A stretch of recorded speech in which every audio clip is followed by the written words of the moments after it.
ठरलं तर मग मालिकेचा आजचा भाग हा खूपच जास्त इंटरेस्टिंग आहे, त्यामुळे हा व्हिडिओ शेवटपर्यंत नक्कीच बघा. चला तर मग आजच्या आपल्या या भागाला आपण सुरुवात करूया. सगळ्यात आपण आधी पाहतो की इथे सचिन जो आहे तो एका गोडाऊनमध्ये अर्जुनला भेटलेला असतो, सोबत पोलीसही असतात. आणि त्याच वेळेला आता अर्जुन त्या सचिनकडे पाहत असतो. सचिन बेशुद्ध अवस्थेत पडलेला असतो, पण अर्जुनला माहिती असतं की हे सगळं काही नाटक आहे. आणि त्यामुळेच ना आता अर्जुन जो आहे तो विचार करतो की हे सगळं नाटकच असणार आहे, त्यामध्ये त्याला डाऊट येत असतो. पण दुसरीकडे मात्र आता पाहायला मिळतं पोलीस जे असतात ते त्याच्यावर पाणी शिंपडत असतात. इकडे आता पाचवीची पूजा सुरू असते, कारण पाचवी ही नीट व्यवस्थित व्हायला हवी असं कल्पनाला वाटत असतं. आणि कल्पनाला जितकं जमेल तितके कल्पना प्रयत्न करत असते. तर इकडे मात्र जी प्रिया असते तिला आता आनंद होत असतो. प्रियाला बरं वाटत असतं की चला एका अर्थाने सायली घरी राहिली आहे म्हटल्यावर आपलं काही इथे शोध मोहीम होणार नाही, हेच तिला मनाला असं वाटत असतं. आणि त्यामुळेच तिला आता आनंद झालेला असतो. तर दुसरीकडे आता हे सगळे पाचवीचे विधी होत असतात. अस्मितासुद्धा आता पाचवीचे विधी जे आहेत ते एन्जॉय करत असते, पण मनात मात्र सचिनबद्दलचं प्रेम तिचं अजूनही तसंच असतं. इकडे आता पोलीस जे असतात ते मात्र सचिनला उठवायचा प्रयत्न करत असतात सचिनच्या डोळ्यावर आणि पाणी शिंपडत असतात, जेणेकरून सचिनला जाग यायला हवी. पण अर्जुन या सचिनला बरोबर ओळखून असतो, कारण त्याला माहिती असतं की हा माणूस आहे ना या नाटकांशिवाय दुसरं काहीच करत नाही आहे. त्यामुळेच आता अर्जुन जेव्हा बघतो तेव्हा सचिन जो आहे तो उठून बसतो. आणि सचिन जसा उठून बसतो तसा अर्जुनकडे बघून म्हणू लागतो की अर्जुन तू आलास का, शेवटी मला सोडवायला इथून बरं झालं रे तू मला आलास सोडवायला, ते नाहीतर माझं काय झालं असतं, असंही आता तो म्हणत असतो. इकडे आता अस्मिताला पाटावर बसवलं जातं. कल्पना आता तिच्या ओंजळीत म्हणजे ओठीमध्ये काही फळं आणि म्हणजे जी पाचवीच्या ज्या क्रिया असतात त्या पूर्ण करत असतात. प्रत्येकजण त्यांच्यासोबत असतात, म्हणजे प्रतिमा आत्यासुद्धा आता आलेली असते. प्रतिमा आत्यासुद्धा आता ह्या सगळ्यामध्ये खूपच जास्त खुश असते. प्रतिमा आत्यासुद्धा आता बाळाकडे बघते, बाळही तिला खूप जास्त आवडतं. आता त्यांचे ओठीचे जे काही विधी असतात ते आता सुरू होतात. तर इकडे मात्र आता जो सचिन असतो त्याला डांबून ठेवलेलं असतं, त्याला आता विचारलं जातं की तुला इथे कोणी ठेवलेलं आहे. आणि जेव्हा त्याला विचारलं जातात ना ह्या सगळ्या गोष्टी, तेव्हा मात्र आता तो म्हणत असतो की मला खरं तर इथे ना साक्षी महिपत शिकरे हिने डांबून ठेवलं होतं. आता तो साक्षीला सुद्धा या सगळ्यामध्ये पासावर चढवायला तयार झालेला असतो. आणि तो जेव्हा हे सगळं काही बोलतो ना तेव्हा मात्र आता खूप मोठा धक्काच अर्जुनला बसतो. अर्जुनला कळतं की हे सगळं नाटक चाललेलं आहे, कारण अर्जुन आहे ना बरोबर ओळखून असतो त्याला. तर दुसरीकडे मात्र आता पाहायला मिळत असतं की सचिन जो आहे ते सगळं काही सांगून टाकतो. म्हणजेच मला साक्षी महिपत शिकरी हिने प्रेमाच्या जाळ्यात अडकवलं. मला असं वाटलं होतं की ती एकदम साधी मुलगी आहे, पण नंतर मला तिची खरी आयडेंटिटी कळली आणि त्यानंतर तिने माझ्यावर हा सगळा वार केलेला आहे. खरं तर ना मी या सगळ्यामध्ये खूपच जास्त बिथरलो होतो. तिनं मला इथं डांबून ठेवलं होतं. काही गुंडसुद्धा इथे होते, पण नंतर ते गुंड आता कुठे गेलेत मला माहीत नाही. माझा फोनही तिच्याच ताब्यात होता. मग ते गुंड इथेच फोन टाकून बाहेर बहुतेक गेले. बहुतेक त्यांना साक्षी शिकरेचा फोन आला आणि म्हणूनच ते गेले असंही आता सांगण्यात येतं. जेव्हा या सगळ्या गोष्टी बोलल्या जातात ना तेव्हा मात्र आता खूप मोठा धक्का जो काही आहे तो पोलिसांसाठी असतो. पोलीस ऑलरेडी साक्षीचा शोध घेतच असतात, पण अर्जुनला माहिती असतं की ही सगळी सचिनची नाटकं चाललेली आहेत. आणि त्यामुळेच ना तो आता बघतच राहतो आणि म्हणत असतो की बस कर आता ही सगळी नाटकं, आम्हाला सगळी नाटकं तुझी कळत आहेत. पण आता तो म्हणत असतो की मी खरंच सांगतो मी नाटक करत नाही आहे, मला फसवलं गेलेलं होतं. मी कॅनडाला होतो तेव्हा तिने ते प्रोफाईल बनवलं होतं आणि त्यानंतर मी या सगळ्यामध्ये अडकलो. मलाही कळत नाही आहे मी या सगळ्यात कसं अडकलो ते, असंही आता तो म्हणत असतो. दुसरीकडे आता प्रियासुद्धा पाचवीची ती पूजा करत असते. सायलीसुद्धा असते तिथे आणि त्याचसोबत विमलही. आता ह्यांच्या घरात ही पाचवीची पूजा होत असते आणि आता सगळ्यांनाच असं वाटत असतं की सगळं काही आता व्यवस्थित होतंय, तर आता कुठेही कमी पडायला नको आणि यासाठी अजूनही तयारी सुरू असते. कधी एकदा सगळं काही व्यवस्थित होतोय असं आता झालेलं असतं. आणि म्हणूनच आता अस्मितासुद्धा सचिनची वाट बघत असते की सचिन कधी येईल या क्षणाची. तर इकडे सचिन मात्र साक्षीबद्दल सगळं खरं खरं सांगून टाकतो की साक्षी कुठे राहते, काय राहते, या सगळ्याबद्दलचे पुरावे पोलिसांना देतो आणि म्हणतो की प्लीज तुम्ही मला इथून बाहेर काढा, नाहीतर माझं काय होईल ना मी खरंच सांगू शकत नाही, प्लीज प्लीज तुम्ही मला समजून घ्या, असं देखील आता तो म्हणत असतो. जेव्हा तो आता हे सगळं काही बोलतो ना तेव्हा मात्र आता इकडे अर्जुनला याच्यावर संशय येत असतो. पोलिसही सांगतात की तुम्ही एक काम करा, तुम्ही ह्याला घरी घेऊन जा. पण अर्जुनला या गोष्टी मान्य नसतात की याला घरी घेऊन जायचं, कारण अर्जुनच्या मनातही नसतं की या माणसाला घरी घेऊन जायचं. आणि त्यानंतर आता जेव्हा पोलीस निघून जातात ना तसा आता तो सचिन जो आहे तो अर्जुनला म्हणतो की मला तुझ्याबरोबर सुभेदारांच्या घरात यायचं आहे, मला कोणी काही बोललं तरी चालेल, मी सगळं सहन करेल. मग आता अर्जुन म्हणतो की नाटकं तुझी बंद कर, मला माहिती आहे की तू कसा आहेस ते, आणि तुझ्यामुळे अस्मिताईला किती त्रास झाला, इमर्जन्सी डॉक्टरकडे न्यावं लागलं, बाळ झालं तेव्हासुद्धा आपल्याला किती कॉम्प्लिकेशन होते, तरीसुद्धा आम्हाला टेन्शन होतं, पण तू इथे मजा मारत होता त्या साक्षीबरोबर. इकडे मात्र आता सचिन म्हणत असतो काय मला बाळ झालं आहे, आणि असं बोलूनच तो आता अर्जुनच्या मागे मागे जात असतो. अर्जुनने गाडी स्टार्ट केलेली असते तर सचिन मात्र गाडीच्या समोर जाऊन आडवा उभा राहतो. तो आता सरळ म्हणतो की प्लीज ना, प्लीज प्लीज मला घेऊन जा, आणि असं बोलूनच आता तो त्याला सांगत असतो की प्लीज मी तुझ्याबरोबर येतो. मग अर्जुनचा नाईलाज होतो, अर्जुन गाडीचा डोर ओपन करतो आणि त्याला गाडीमध्ये बसण्याची संधी देतो. त्याला माहिती असतं की ही सगळी काही नाटकं सचिनची चाललेली आहेत, कारण तो कधीही काही झालं तरी सुधारणार नाही आहे. त्याला आता तिथून बाहेर पडायचं होतं, अस्मिताकडे यायचं होतं, यासाठी त्याची नाटकं सुरू होती. आता तो गाडीत वगैरे बसतो. इकडे सायली, अस्मिता बाजूबाजूला बसलेले असतात आणि तेव्हा 5वीचे विधी वगैरे सगळे पूर्ण झालेले असतात. आणि त्याच वेळेला आता सायली म्हणत असते की बाळ आलं आहे, पण घरात किती वातावरण छान आहे ना, सगळे काही हसत आहेत आणि हेच खरं तर हसायला हवं, असंही आता ती म्हणत असते. आणि त्याच वेळेला इकडे आता फक्त वाईट नजर कोणाची लागू दे नको बाळाला, असंही आता सायली म्हणत असते.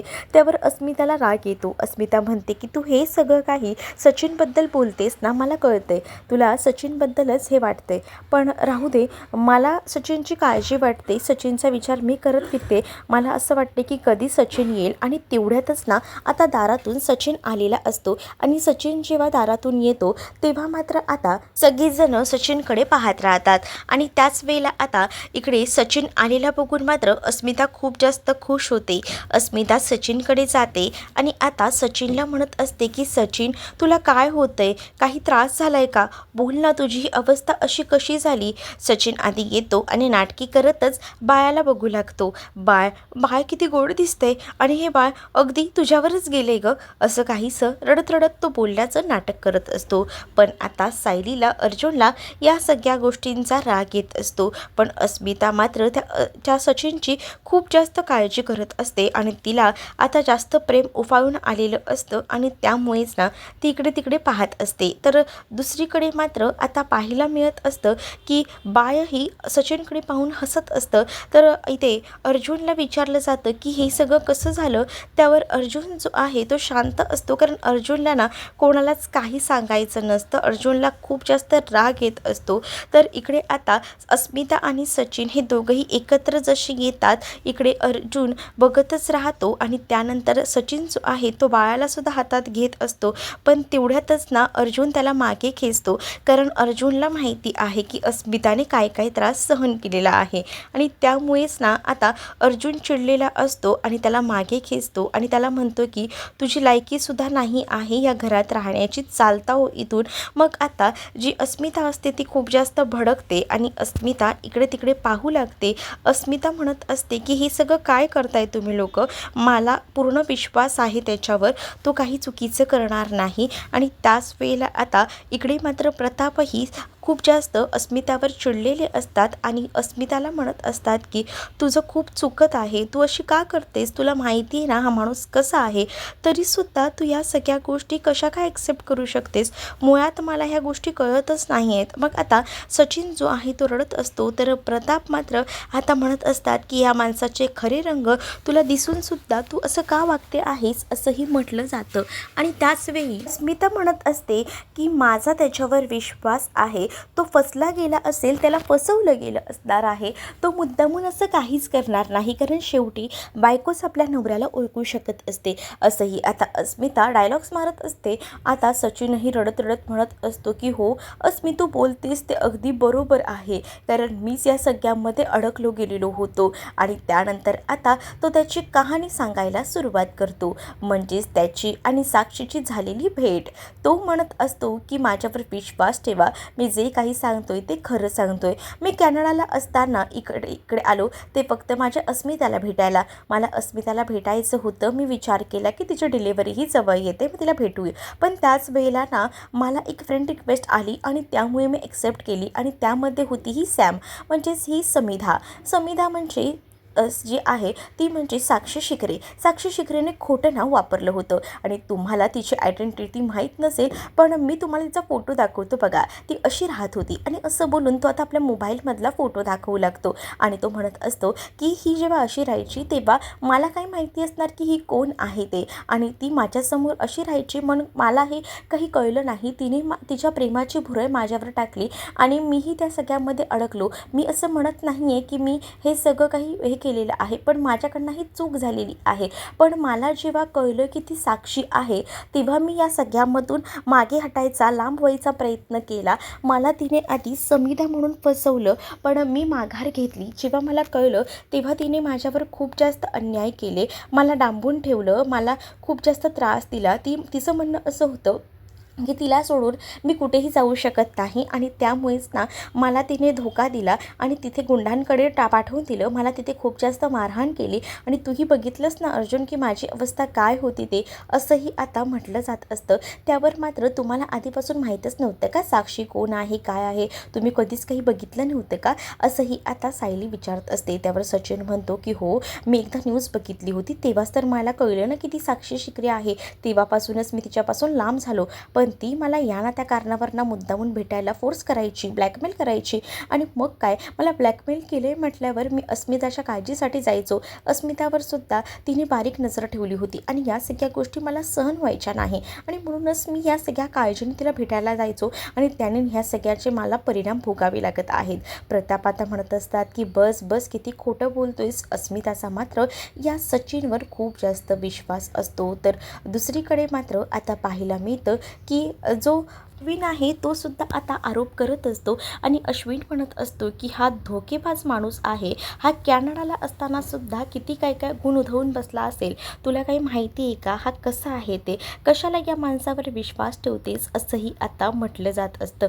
पण माझा पूर्णपणे ह्याच्यावर विश्वास आहे, हा कधीही काही करणार नाही. आणि तुम्हालाही माहिती आहे ना की ती साक्षी जी आहे ती कशी आहे ते, मग तुम्ही लोक अशा गोष्टी कशा काय विसरू शकता की साक्षी कशी आहे ते. साक्षी एक नंबरची नालायक मुलगी आहे. याआधीसुद्धा तुम्हाला माहिती आहे ना तिने चैतन्यासोबत काय केलं होतं, या सगळ्या गोष्टी तुम्ही कशा काय विसरू शकता. चैतन्यालाही फसवलं होतं. त्याच वेळेला लगेच अर्जुन जागा होतो आणि अर्जुन म्हणतो की ओय, तुझा काहीतरी गैरसमज होतोय, चैतन्याला तिने काही फसवलं नव्हतं, उलट आम्ही प्लॅनिंग केलं होतं आणि या सगळ्यात तिला अडकवलं होतं आणि तू आता हे सगळं चुकीचं बोलतेस असं तुला वाटत नाही आहे का, असंही आता म्हटलं जातं. आणि जेव्हा या सगळ्या गोष्टी बोलल्या जातात तेव्हा मात्र चैतन्य तर नंतर प्रेमात पडलाच होता ना, मग या सगळ्या गोष्टी कशा काय विसरताय तुम्ही. मग आता इथे असणाऱ्या या सचिनला सुद्धा कळतं की साक्षी आणि चैतन्याचं सुद्धा अफेअर होतं आणि ही गोष्ट जेव्हा कळते तेव्हा आता कळत आहेत का तुझ्या गर्लफ्रेंडचे नखरे किती होते, तुझ्या गर्लफ्रेंडचे बॉयफ्रेंड किती होते ते, असं आता अर्जुन बोलून टोमणे मारत असतो. पण इकडे आता सायली चौताळलेली असते आणि सायलीचं म्हणणं असं असतं की काही झालं ना तरीसुद्धा तुम्ही जे काही करताय ना ते सगळं काही थांबवा आताच्या आता आणि ह्या खोटाड्या माणसाला ना सपोर्ट करू नका. हा आतासुद्धा तुम्हाला खोटं सांगतोय आणि तुम्हाला या सगळ्यामध्ये अडकवतोय, पण नका ऐकू ह्याचं, असंही आता म्हटलं जातं. जेव्हा आता या सगळ्या गोष्टी बोलल्या जातात तेव्हा मात्र आता अस्मिता जी आहे ती मात्र ठामपणे उभी असते आणि ती सरळ म्हणत असते की मी माझ्या नवऱ्यावर विश्वास ठेवणार आहे, तुम्हाला अगर ठेवायचा अगर नसेल तर नका ठेवू, पण मी विश्वास ठेवणार आहे. मग सायलीने सुद्धा वक्तव्य केलेलं असतं की जर माझा नवरासुद्धा खोटं वागला तर मी सुद्धा त्याला माफ करणार नाही आणि ही गोष्ट कुठेतरी अर्जुनच्या मनाला लागलेली असते. नंतर सगळीजणं डायनिंग टेबलवर बसलेली असतात आणि झालेल्या गोष्टींचा विचार करत असतात की नेमकं काय काय झालं ते, आणि त्यांना त्या सगळ्या गोष्टींचा त्रास होत असतो. त्याच वेळेला आता आपल्याला घरातलं वातावरण हे शांत आणि व्यवस्थित ठेवायला हवं. कोणताही आरडाओरडा करून चालणार नाही आपल्याला, असंही म्हटलं जातं. कल्पना सांगत असते, सायली म्हणत असते की हो मी या सगळ्याची काळजी घेईन आई. काय होतं रागारागात सगळ्या काही गोष्टी बोलून जातो आपण, पण आपल्यालासुद्धा आपण काळजी घ्यायला हवी असं मला तरी वाटतं. तुम्ही काळजी करू नका, यानंतर अस्मिताताईंना काहीच त्रास होणार नाही याची काळजी आम्ही घेऊ असंही आता म्हटलं जातं. मग आता जेव्हा अस्मिताबद्दल आपण काळजी घ्यायची एवढं ठरतं ह्यांचं, तेव्हा मात्र आता प्रताप म्हणतात की तो माणूस ना मुळात मला घरात त्याला ठेवूनच घ्यायचं नाही आहे. पण या माणसाचे नखरे किती वाढलेले आहेत बघितलंत का? अक्षरशः तो इतकं खोटं बोलतोय तरीसुद्धा आपण ह्या सगळ्या गोष्टी सहन करायच्या. आणि का म्हणून या अस्मितासाठी मला ना ह्या कधी गोष्टी ना आवडतच नाहीत. ह्या गोष्टी ना थांबायला हव्यात असंही आता म्हटलं जात असतं. पण या गोष्टी थांबायला काहीतरी पॉईंट तर हवा. पण दुसरीकडे मात्र आता कल्पना म्हणत असते की त्याच्यावर आता अस्मिताचा इतका विश्वास आहे आणि या सगळ्या गोष्टी आहेत ना आपल्यासाठी खूप जास्त वेगळ्या होऊन बसलेल्या आहेत. पण बाळाच्या आनंदासाठी आपण हे सगळं काही शांत करूया प्रकरण. कारण आपण जर काही बोललो तर बाळाच्या कानावर त्याचे परिणाम होतात आणि बाळाला त्या सगळ्या गोष्टी ऐकायला लागतात. आणि मला असं वाटतं की बाळाच्या कानावर असे कोणतेही परिणाम व्हायला नकोत. म्हणूनच आपण शांतपणाने जे काही करायचं आहे ते करूया असंही आता म्हटलं जातं. तर दुसरीकडे मात्र आता सायली म्हणत असते की आई तुम्ही काळजी करू नका, मी याचं जास्त लक्ष घेईन, जास्त विचार करू नका. तर इथे प्रियासुद्धा म्हणत असते की हो आपण अस्मिताला बाळाला खुश ठेवण्याचा प्रयत्न करूया. पण अश्विनला या सगळ्या गोष्टी मान्य नसतात की सचिन आता या घरात येऊन राहतोय, सचिनचं अफेअर आहे, सगळीजणं सचिनवर आपण विश्वास ठेवत नाही आहे. पण अस्मिता कशाला विश्वास ठेवते हीच गोष्ट अश्विनच्या मनात खटकत असते. कारण त्यालाही माहिती असतं की सचिन हा सुधारणाऱ्यातला प्राणी नाही आहे. तो कितीही काही झालं ना तरी तो तेच करणार आहे. कारण ते म्हणतात नाही का कुत्र्याचं शेपूट ते वाकडं ते वाकडंच, तसंच या सचिनची गत आहे. इथे मात्र ह्या प्रियाची खलबतं शिजत असतात. प्रियाला असं वाटत असतं की चला फायनली जे काही होते त्याच्यामुळे ती सुखकर आहे असं वाटत असतं. इकडे आता हळूच उठायचा प्रयत्न करत असतो सचिन. अस्मिता झोपलेली असते म्हणून त्याला आता साक्षीला कॉल करायचा असतो.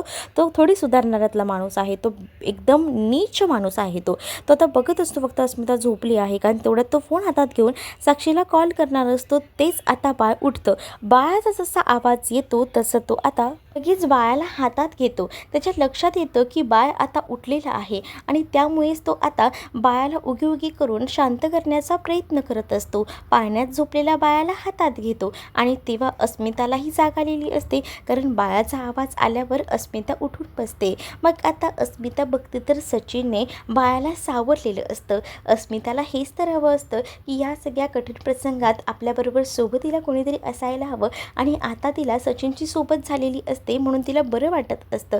त्यामुळे ती म्हणत असते की खरंच ना आज मला इतका आनंद झाला आहे ना की तू माझ्यासोबत आहेस आणि त्यामुळेच ना मला भरून आलं आहे. म्हणजे या क्षणाची मी वाट बघत होती. कधी एकदा तुझ्या हातात बाळ येतं, तू बाळाला अनुभवतो, या सगळ्या गोष्टी मला जवळून अनुभवायच्या होत्या आणि आज तो दिवस आलेला आहे. अगं अस्मिता आपल्या बाळासाठी मी ना काही करायला तयार आहे. अगदीच तुझी झोप नाही झाली ना तरी मी आहे ना, मी रात्रभर बाळाला घेऊन बसीन. असं काहीसं खोटं नाटं तो बोलत असतो. खरं तर उठलेला असतो खोटारडा फोन लावायला, पण तेवढ्यात हे बाळ उठलेलं असतं म्हणून तो बाळ घेतो. नाहीतर ते बाळ उठलं नसतं ना तर हा साक्षीसोबत बोलत बसला असता.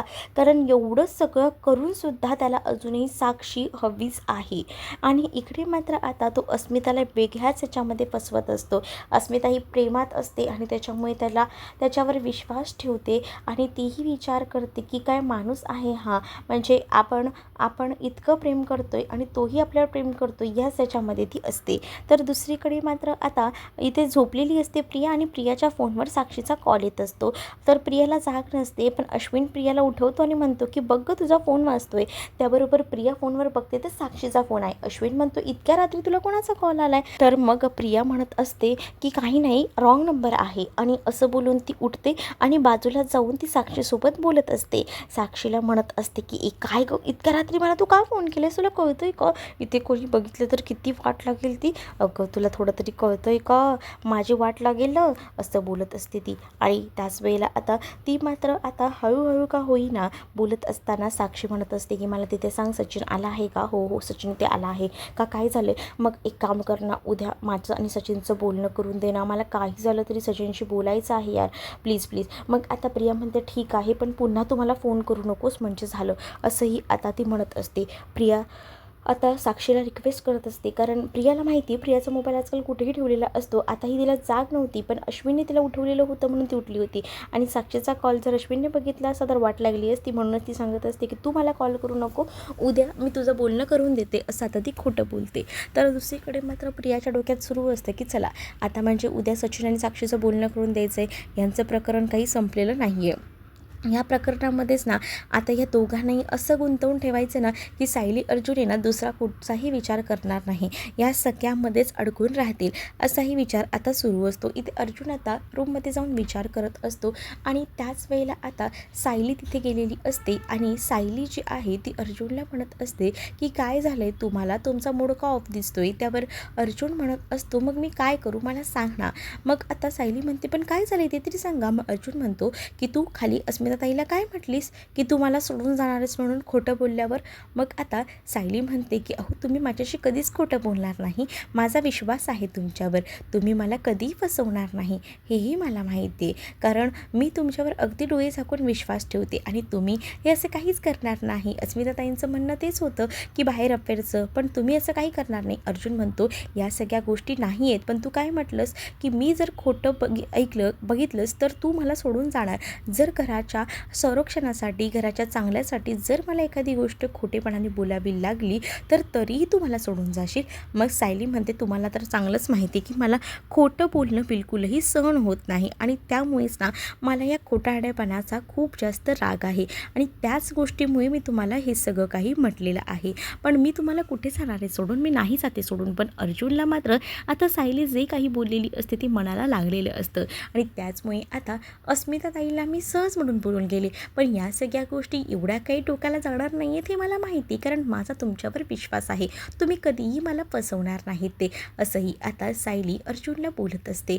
सायली जेव्हा अर्जुनला या सगळ्या काही गोष्टी बोलते तेव्हा मात्र अर्जुन म्हणतो की बरं बायको, पण आता अर्जुनच्या डोक्यामध्ये सतत तेच विचार सुरू असतात की तो सायलीसोबत साक्षीबद्दल तिला कळलेलं आहे, ह्या सगळ्या गोष्टी त्यानं लपवलेल्या असतात. पण आता ह्याला सांगून टाकायला काहीच हरकत नाही, कारण ऑलरेडी सायलीला सुद्धा कळले की साक्षी जिवंत आहे.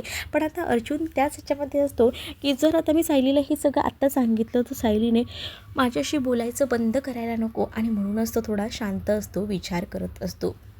सायली मात्र सांगत असते की काळजी करू नका, मी फक्त उदाहरण द्यायचं ताईंना म्हणून मी तसं म्हटलं, पण माझा विश्वास आहे तुमच्यावर, तुम्ही असं काही करणार नाही ते, असंही आता बोलून आता सावरलं जात असतं. आणि इथे मात्र अर्जुन तो मात्र टेन्शनमध्ये असतो. त्याला हेच वाटत असतं की सायली जर आपल्याला सोडून गेली तर पुढील भागामध्ये खूप जास्त इंटरेस्टिंग पॉईंट आलेला आहे, तो म्हणजे आता सायली आणि प्रतिमाने प्लॅनिंग करून आता एका मुलीला घरी बोलवलं आहे आणि त्या मुलीला ना खरं तर फॅशन डिझायनिंग करायचं आहे आणि ती मुद्दामून घरी आली का तर प्रियाने फॅशन डिझायनिंग केले ना. मग आता सायलीला या सगळ्याचा शोध घ्यायचा असतो, म्हणूनच आता प्रतिभाने त्या मुलीला घरी पाठवून दिलेलं असतं.